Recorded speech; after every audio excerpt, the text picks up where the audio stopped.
Imagine everything you need to know about money was written 5,000 years ago. Not in a textbook, not in some coach's blog, on clay tablets buried in the earth for millennia. And when they were finally dug up, they contained a ready answer to the question that haunts everyone. Why do some people get rich while others spin like hamsters on a wheel their whole lives, never getting any closer to the life they want? Here is what personally stunned me reading this book. The people of Babylon lived in the wealthiest city on earth. Gold was literally all around them. Merchants arrived from every direction. Palaces were being built. Incredible walls rising over 160 feet from the desert floor. And most people there were still broke. Because knowledge and money are two different things. You still have to find the knowledge, take it, and actually use it. Today we are breaking down The Richest Man in Babylon, a book over 100 years old that still appears on must-read lists for investors, entrepreneurs, and anyone who simply wants to stop running in place. Subscribe so you never miss a book that genuinely changes how you think. No fluff, 30 minutes. Let us start from the beginning. Two friends, Dabasir and Kobe. One makes chariots, the other plays the lyre. Both work, both get tired, both earn money, and both end every evening with an empty wallet. They sit against a city wall watching magnificent Babylon around them. A nobleman rolls by in a gilded chariot. A merchant strolls past in purple robes. A long line of slaves carries water to the hanging gardens. And Dabasir says to his friend, "We live in the richest city in the world. Traders come from every direction. Everything gleams with gold. What do we have to show for it? Nothing. Absolutely nothing." This is not just a story about two Babylonians. This is the story of most people across all of time. You work, and it all disappears. You work again, gone again. Month after month, year after year, and the feeling you are standing still never goes away. Dabasir and Kobe decide to visit the richest man in Babylon, Arkad. The logic is simple. If someone knows how to make money, ask them how. And here is where the real reason to read this book begins. Arkad does not say, "I just got lucky." He does not say, "My father was wealthy." He says something else. He says, "I am as ordinary a man as you. I started as a scribe in a record hall. I copied clay tablets from sunrise to midnight for copper coins. I was poor. But at some point, I understood one thing. If you want to become wealthy, you have to learn how. Not dream about it. Actually learn." That is the first blow this book delivers to typical thinking. Most people believe money is luck. Right place, right time, right connections. Arkad says, no. Money is a skill. And like any skill, it can be learned. How did he learn it? In his youth, a wealthy moneylender named Algamish came to him. Arkad was supposed to copy a document in 2 days. He did not finish. Instead of a confrontation, he asked for something. He said, "I will sit over this document all night, but tell me how you became wealthy." Algamish was surprised, but he answered. What he said fits in one sentence. Save no less than 1/10 of everything you earn, always, without exception. Arkad asked, "Is that all?" The moneylender said, "Exactly," and explained why. When you spend everything you earn, you work for the tailor, the merchant, the tavern keeper. You pay everyone except yourself. But when you set aside 1 coin from every 10, that coin is truly yours. Put it to work rather than hiding it, and it starts working for you. It earns income. Income from income earns more income. Coins become an army of tiny workers laboring round the clock while you sleep. Arkad began saving. His first investment he lost. He gave the money to a stonemason friend who traveled to Phoenicia to buy jewels. The stonemason knew nothing about jewels. He was swindled. The money was gone. And Algamish gave a second lesson. Never entrust your money to someone who does not understand the field you are investing in. Want to invest in jewels? Ask a jeweler. Want land? Ask a landowner. Want to give a loan? Make sure the person has a history of paying back what they owe. Arkad started over. This time he gave the money to an armorer who made the finest shields in the city. That man knew his craft. He returned the money with interest, then again, and again. The capital began to grow.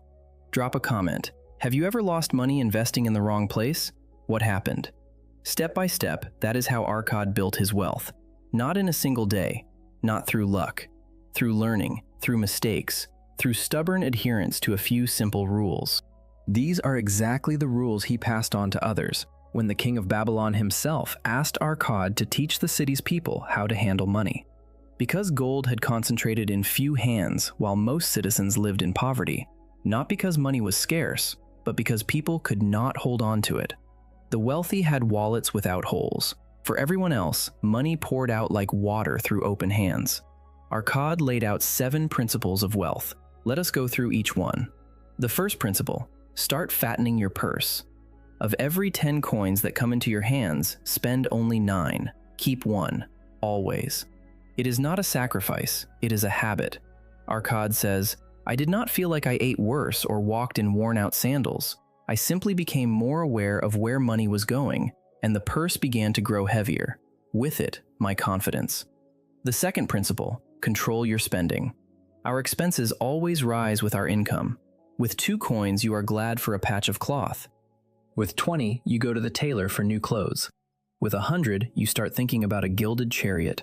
It never ends. Desires are like weeds. They need no tending. They grow on their own.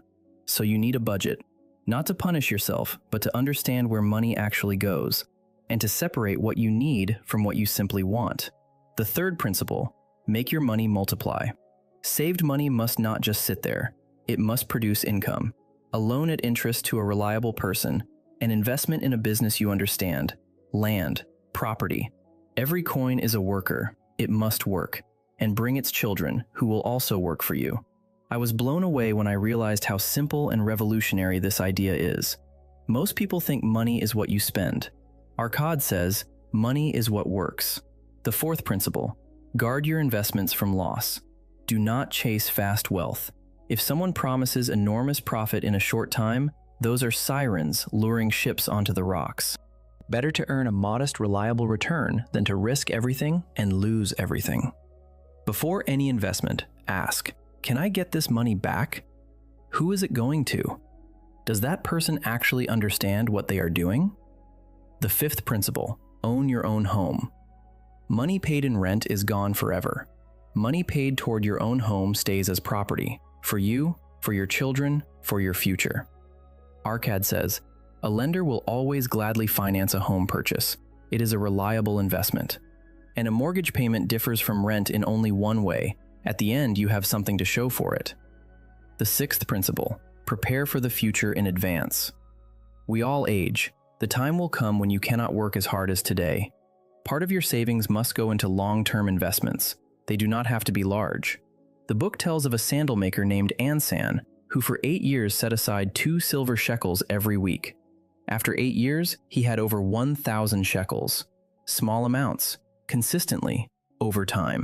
It works. The seventh principle: improve yourself. Wealth is not only money, it is a skill. The better you are at your craft, the more you earn. As a young scribe, Arkad deliberately practiced making tablets faster and better than anyone else. He experimented with how he held the stylus. He figured out what time of day he worked best. His wages went up, without asking, without arguments, simply because his work had become better. Drop a comment, which of these 7 principles is hardest for you to apply right now? Now let us talk about the 5 laws of gold. A different story. An old merchant named Kalabab tells it to his workers around a desert campfire. It is the story of Arkad's son, Dabasir. Arkad sent his son into the world with 2 things: a bag of gold and a clay tablet with the 5 laws of gold. And a task: come back in 10 years. We will see what you have made of yourself. Dabasir took the gold and barely glanced at the tablet. Why would he? He had money, youth, his whole life ahead. The first thing he did was lose most of it on horse races. He was convinced one horse was certain to win. It lost. He invested the rest in a trading shop with an unreliable partner. The man turned out lazy and dishonest. The money vanished. Dabasir hit rock bottom. No money, no work, no connections in a foreign city. Eating thin gruel. Walking in torn sandals. That is when he finally took out the tablet and read it. The first law of gold. Gold comes gladly to those who save at least 1/10 of their earnings. The second law. Gold works for those who find reliable uses for it. Wisely invested, It multiplies as faithfully as a herd of goats. The third law: gold seeks protection from its owner. Seek counsel on investments from those who understand the work and have long experience handling money. The fourth law: gold leaves those who invest in things they do not understand, or those who ignore the advice of wiser people. The fifth law: gold flees those who seek fast, enormous returns, and those who follow the impulses of a hot heart rather than the voice of reason. Dabasir memorized these laws, found modest work as an overseer, started saving 1/10, gradually built a small capital, found experienced partners who knew how to invest wisely. Together, they purchased metal for the construction of city gates. The venture was profitable. Then another deal, then another. The capital grew. I remember this moment in the book struck me more than any other. Not Dabasir's victory, but what he said to his father. He said, "I see that wisdom is worth more than gold, because it was wisdom that made me rich." 10 years later, he returned to Arkad. He brought 3 bags of gold. 1, the same bag his father had given him. 2 more, as gratitude for the knowledge. Now let us talk about luck. A lot of people think, if I had the luck those wealthy people had, then I would be living well too. The book devotes an entire chapter to this. Arkad gathers people in the Temple of Learning. What is luck? Can you attract it? Several stories come up. One merchant missed the chance to invest in a plot of land that later brought enormous returns. Another failed to close a deal on a flock of sheep one night because he feared being cheated. He waited for sunrise. By sunrise, they had been bought by someone else. A third man refused to invest in a hilltop mill in his youth. He wanted Phoenician fabrics instead. The mill generated enormous returns. The fabrics wore out within a few years. Arkad draws his conclusion. Luck is not chance. Luck is an opportunity. One you either seize right now or lose forever. The sharpest remark in that conversation came from a Syrian foreigner who barely spoke the local language. He called hesitant people one word: procrastinator, and said, "Luck does not wait for procrastinators. When opportunity stands before you, the time to act is now, not tomorrow, not when you feel ready, now." And here the book makes an important point. Luck favors the prepared. The person who saves, invests, learns, builds a reserve. That person notices opportunities and can act on them. The person who always has an empty wallet, even if luck knocks, there is nothing with which to answer it. There is one more story I consider the most powerful in the book. The story of Dabasir, a camel trader. In his youth, Dabasir fell deep into debt. He spent more than he earned. He borrowed to pay off old loans. His wife left. He fled Babylon, abandoning everything, including the debts. Years of wandering followed. He joined a band of robbers, was captured, ended up as a slave to a Bedouin chief in Syria. His life seemed finished. And there, in slavery, one of the master's wives, Sira, said something that turned everything around. She said, "How can you call yourself a free man when it was not the gods but your own weakness that put you in chains? If you have the soul of a slave, you will become one, no matter who you were born as." And then the most important part. If you have the soul of a free person, you will overcome any misfortune. That too is inevitable. Sira helped him escape. He crossed the desert to Babylon on foot, without food, without water, nearly dying. And in his darkest moment, lying on scorching stone, he understood the difference between a slave and a free person. A slave says, "There is nothing I can do." A free person says, "All right, what am I going to do about it?" Dabasir returned to Babylon. He went to every person he owed money to. He told each one honestly, "I have almost nothing now, but every month I will give you a portion of what I earn." Some were angry. Some accepted even a small amount gratefully. One threatened to throw him out of his apartment, but Dabasir held to the plan. 1/10 into his own savings, 7/10 for living expenses, 2/10 toward paying off debts. Every month, without exception, no matter what. And within a few years, it was done. No more debt, reputation restored, savings in hand, business running. The story of Dabasir is presented in a particularly interesting way. British scholars discover it on clay tablets, already in the 1930s. Professor Shrewsbury reads the translation and realizes this is about him. He too is drowning in debt. He too does not know how to get out. He applies Dabasir's plan, written 5,000 years ago, to his own life. It works. Within 2 years, the debts are cleared. He and his wife even allow themselves to buy their favorite tea again. That is what this book is really about. Not Babylon. About the fact that human nature does not change. The desire to spend everything right now does not change. The fear of acting does not change. The laws by which money operates do not change. There is one more story I want to tell you. About Sharru Nada, the luckiest man in Babylon, as he calls himself. He is escorting the young grandson of his deceased business partner from Damascus to Babylon. The boy is spoiled, covered in gold rings. He says, "Work is for slaves. I want to live well." And Sharru Nada tells him the story of his own life. How in his youth he became a slave himself. How he was sold in a marketplace. How he worked as a baker, came up with the idea of selling honey cakes on the street, earned pennies, and saved them. How he ended up under a cruel master and lost everything. How in his darkest moment, he remembered a rule an old slave farmer had taught him. Work is your best friend. That devotion to work eventually caught the attention of the grandfather of that same young man. He bought Sharru Nada out of slavery. They became partners. Together, they built a fortune. At the end of the story, young Hadan quietly removes all the gold rings from his fingers and takes his place at the back of the caravan. Because he understood, his grandfather's gold was earned through work, not given by the gods. And here the book says something few money books ever say. There are principles, and there is character. You can learn the principles in 30 minutes. Character is what you do when nobody is watching, when you are tired, when you want to spend everything now, when it seems the rules are not working. That is exactly when it is decided whether you become wealthy or not. There is also a chapter rarely discussed, about debt, about borrowing it, lending it, and why it matters. A young armorer named Rodan.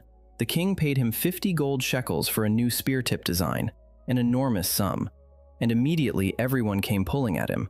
Friends, neighbors, his sister and her husband, everyone with a story about how badly they needed it. Rodan went to the moneylender Mathon, not for money, for advice, and Mathon showed him his famous chest. Inside were pledges, items left by borrowers. A bronze necklace from a man who spent everything on a woman and died in a quarrel. A gemstone bracelet from a woman whose son failed in a trade deal. An oxbone ring from a farmer who honestly paid back every coin. And a rope from a camel trader, a man so widely known for his honesty that this rope alone was sufficient as collateral.